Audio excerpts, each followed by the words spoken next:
Okay, so in this chapter we're doing probability and statistics. So for this first section we want to be able to apply the counting principle and work with permutations. So the counting principle, first of all, oftentimes if it's a small application of this, we can do tree diagrams. So this is what a tree diagram looks like. So in this one, we're labeling blood. Okay, there are 4 types of blood, A, B, AB, and O. And there's 2 RH factors, plus or minus. And then also at this blood drive, they're labeling it male or female. So how many different ways can blood be labeled? Well, we have the 4 types of blood, A, B, AB, and O. And then after it's labeled with the type, we have, it's either positive or negative RH factor. So off of each of these, we need a branch, that's why it's called a tree, that has a plus or a minus for the RH factor. Okay, but then off each one of these, we have to label it male or female. Okay, so we have female and male off each one of these. And then you can simply count all of your branches, and that's how many combinations there are. Okay. Now, you might be thinking to yourself already, well, there's an easier way to do that. Yes, there is, rather than drawing a tree diagram. But this will show you why the counting principle works. Okay, so, yeah, you could count all these up. You have 2, 4, 6, 8, 10, 12, 14, 16, right? So there's 16 ways. Now, you might be looking at this and saying, okay, well, I know that because there's 4 and then 2 and then 2. Yeah, and 4 times 2 times 2 is 16. That is the counting principle.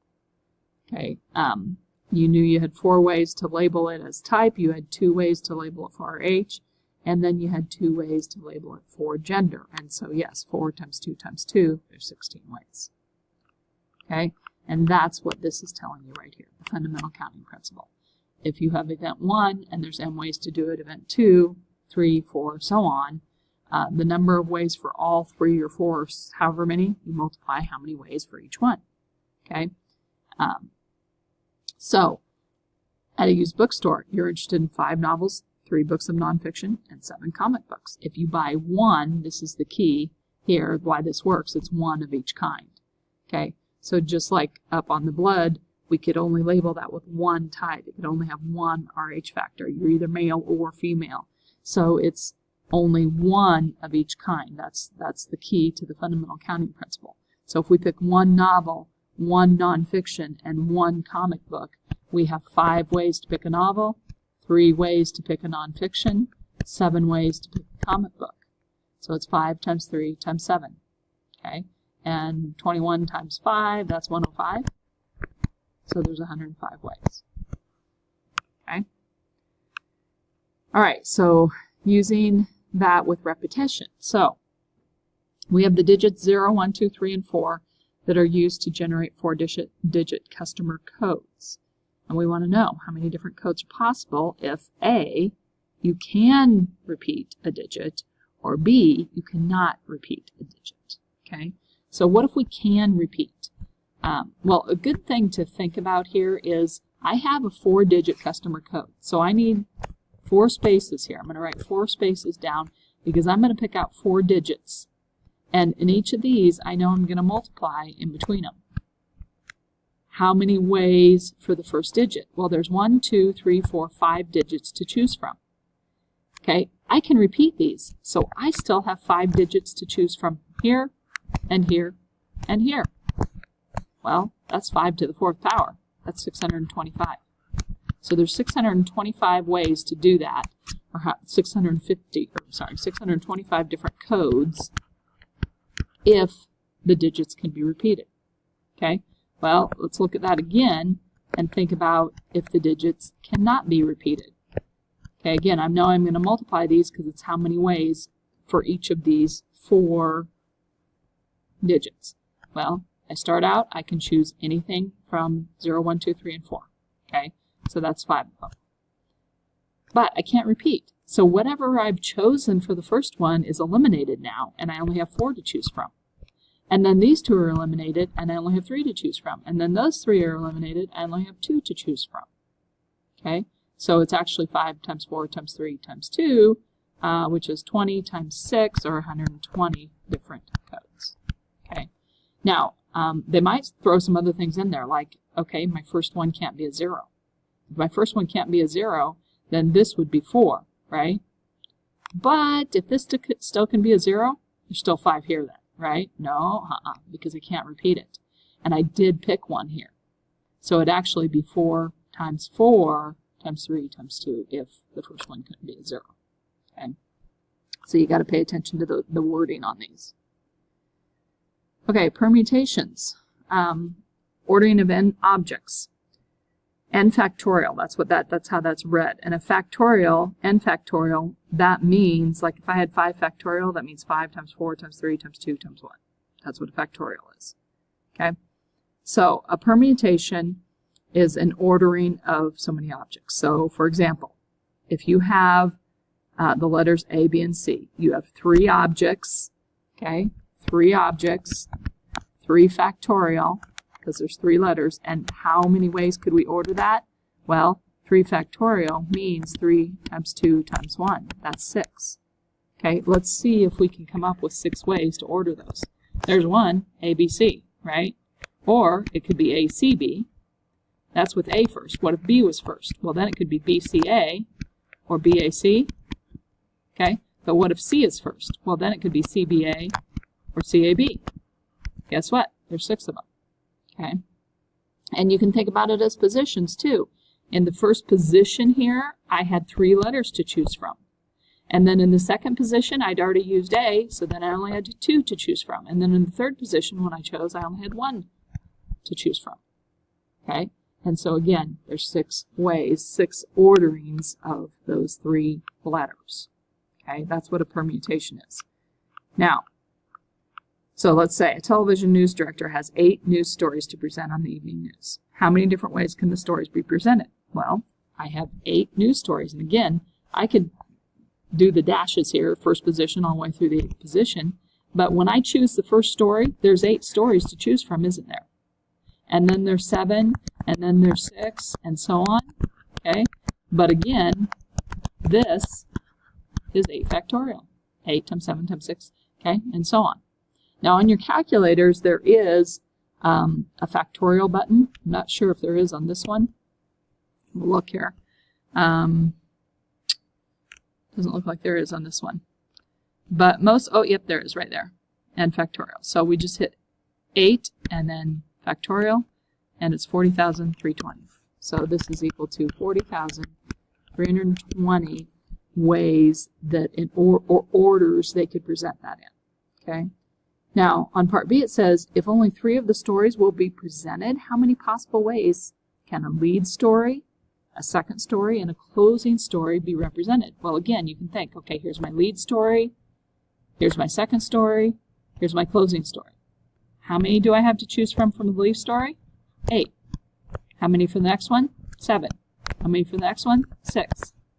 So it's 8 times 7 times 6, which would be 42 times 8, or doesn't matter what order you multiply. So it's 336. Okay, considerably less there, right? But again, you can think about the positions. If you're filling all of the positions, it's just that factorial. If you're not, then you're cutting some of them off. Okay, permutations of n objects. Take an R at a time. So this would be saying, okay, I have 5 letters, for instance, but I'm only going to use 2 of them to do all the combinations of 2 letters. That's what this means. Or I have 8 objects, like I did up here. I had 8 stories, right? And but I'm only going to choose 3 of them, okay, for first, second, and third story.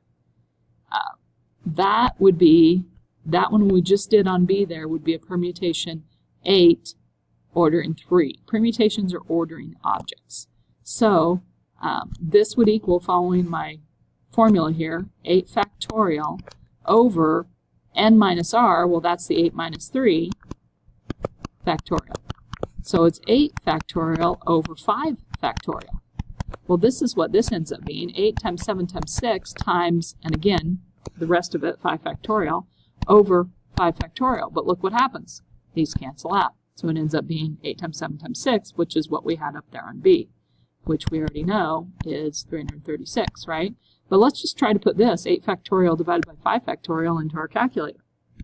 8 factorial divided by 5 factorial. What do we get? 336. Okay, so there's 336 orderings of that. Okay, so looking at this one, we have 5 letters. So this would be 5 objects. So 5 permutate or order 2 of them. Okay, so it's 5 factorial over what's going to go on the bottom here. Okay, yeah, it's 5 minus 2 factorial. So that's 5 factorial over 3 factorial. And then again, you can think about that like this, over 3 factorial. These cancel out. So there's 20 different orderings of 2 letters if I have 5 letters to choose from. Okay. In how many orders can 4 raffle tickets be selected from 50 tickets if each ticket wins a different prize? Okay, so again, you can think about this with your, spaces if you want, or think about it with the permutations. You have 50 objects. You have 50 tickets. You're only taking 4 of them. Okay, so it's 50 factorial over 46 factorial. Well, that's going to be 50 times 49 times 48 times 47 times 46 factorial over 46 factorial. Those cancel out. Okay, so you could do this even if you didn't have a factorial button on your calculator.